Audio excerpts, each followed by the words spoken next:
Cari lagi nih. Oke. Sel. Ada nabunnya ya? Oke, selamat siang pendengar Indonesia. Ketemu lagi dengan saya Daniel William di Bone ya. Mana dari Wajo kemarin kita tiba di Bone untuk melakukan perjalanan para pendaftar yang sudah 2-3 tahun menunggu ya, karena kasus gempa di Palu kemarin. Nah, setelah ini juga kami akan ke Palu. Nah, di sini di lantai bawah ada proses pengangkatan parfum ya. Lantai 3 juga. Semua sudah dapat belum? Ada semua sudah di atas. Lantai 4 itu kasih satu lagi. Lantai paling atas. Iya. Lain parfumnya Lantai lain. paling atas. Kurang itu. Lantai 4. Untuk di atas. Oh, lantai 4. Nah, kasih satu lagi. Oke, di sini.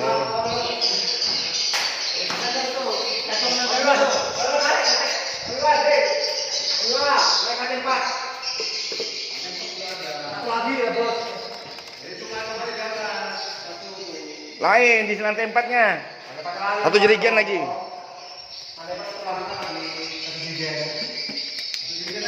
Iya. Oke.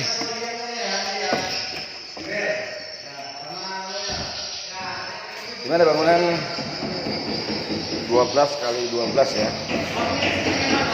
Hah? Betul kan? Betul sudah. 4 juga ya. Ya. Dimana topping room diteruskan ke poin, lalu ke lubang terjun terletak di tengahnya. Oke. Bagi sudah ada nginap. Oke. Lantai 2 sudah ada yang nginap. Oke, di sini saya akan beri lagi masukan buat tatanan Twitter untuk lubang terjun bagian tengah pada bangunan rumah walet. Bentuknya seperti ini ya. Ya. Oke. Sayap kanan dan sayap kiri itu dipasang T ya. Nah, dipasang T pada alur sirip bagian kiri, dan sebelah kanannya juga dipasang. Ya. Apa tujuannya? Dan ini belum kamu ganti nih. Ini loh di bawah dia. Jangan di atas begini. Seperti ini. Kenapa belum diganti nih? Ini terakhir loh, iya terakhir. Pindah. Pinjam Palu sama Marcel. Oke, bagaimana sih bentuk roping room dan lubang terjun pada bagian tengah ya?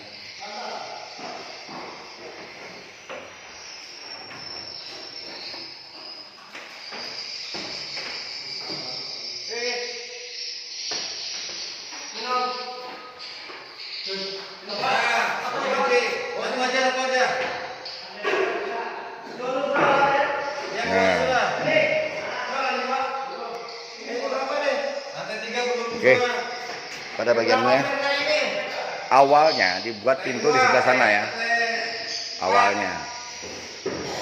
Begitu juga di sebelah sini, tapi ditutup. Kenapa ditutup? Karena pengaruh gema yang kurang untuk putaran pantulan suara di lantai 3, maka lar pada lantai 3 dan 4 ditutup untuk lar yang berbentuk jendela ya. Nah ini ya, ditutup. Jadi tidak ada lagi yang namanya bagaimana ya. Oke, ditutup.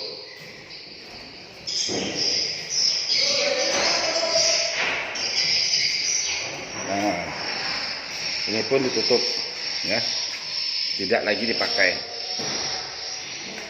Hanya dipakai dua lar yang berbentuk pintu dengan tinggi 160 cm ke atas, dengan lebar lar 90 ya. Ini contohnya ya, 180 tinggi, 90 lebar. Jangan percaya dulu, wah bentuknya seperti ini, tergantung dari petaninya ya. Tempat yang besar yang kecil, asal petaninya ikut, sudah banyak bukti yang saya tunjukkan. Benar atau tidak? Wan,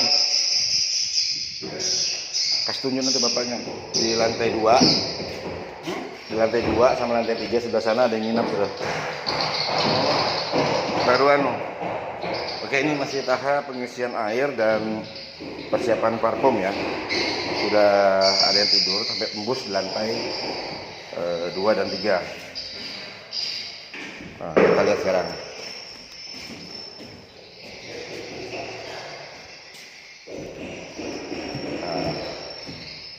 Kenapa susunan baskomnya selalu di tengah?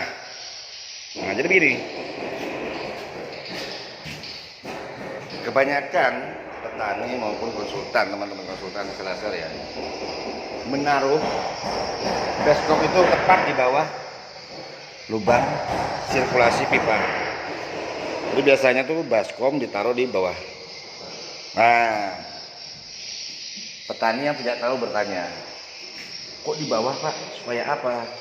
Oh, supaya nanti airnya ditiup oleh angin yang keluar dari atau yang masuk dari pipa ventilasi. Nah ini berarti itu bukan konsultan, asal ngomongnya. Kenapa? Coba pikirkan ya. Sekali lagi, ini untuk yang kesekian kalinya. Bila mana angin terus meniup baskom yang berisi air ya, bila mana angin yang masuk dari luar melalui pipa ventilasi ini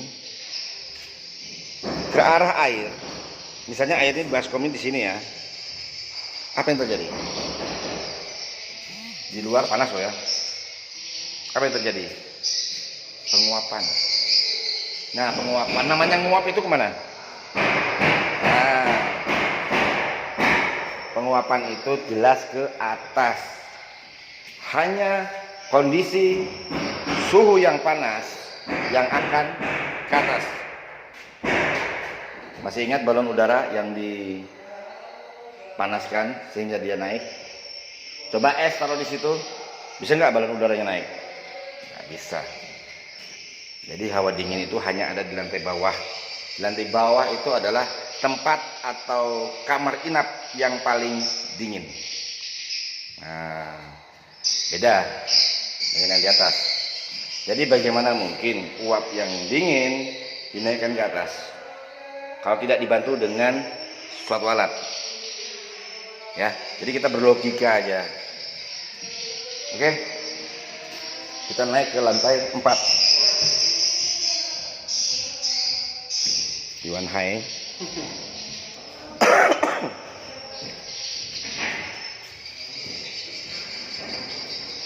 Jadi semua kabel di dalam kamar semua memiliki keterangan ya. Nah, sekarang kita masuk ke lantai 4. Biasanya saya memberikan masukan dari lantai atas ke bawah ya. Nah, sekarang dari bawah ke atas. Kenapa beda lagi? Ya.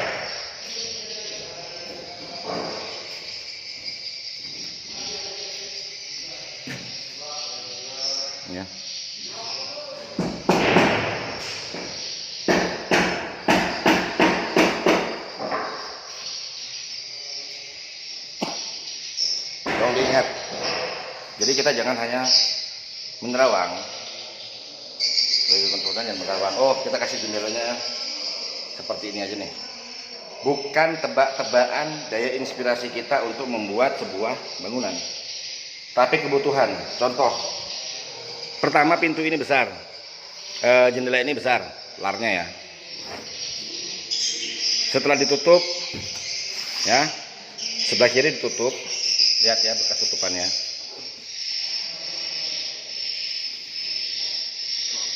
Oke. Nah, ini terbuka. Masih juga burung pada saat dicek atau tes kelayakan deras mantulnya. Nah, tutup. Ditutup. Begitu juga yang sebelah sana. Setelah ditutup, baru dia nyaman masuk lewat lar ini dan lar itu. Nih ya, dua-duanya diperkecil, tapi tidak memungkinkan ditutup lagi. Nah, jadi tidak asal, oh kita bikin seperti ini aja, oh saya buat seperti ini aja deh larnya. Bukan kita yang menilai untuk kenyamanan walet masuk, ya waletnya sendiri lah yang merasakan ya. Nah, kok lama betul Pak Denny nyetingnya? Ya itulah yang dicari. Nah, pada saat disetting burung sudah enak, nyaman, jangan diganggu gugat lagi. Contoh sepeda motor, wah ini kurang, ini harus dimodif ini sedikit, ini sedikit ini.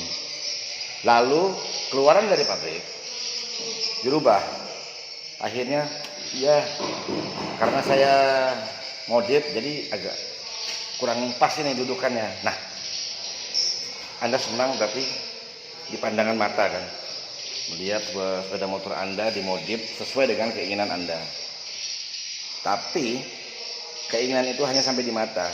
Setelah digunakan, kita berbicara ke fungsinya. Apa yang terjadi? Kurang nyaman. Jadi sudah disetting, jangan diotak-atik lagi.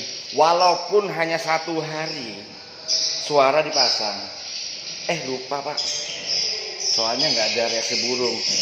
Pada saat itu apa sih yang terjadi? Musim apa?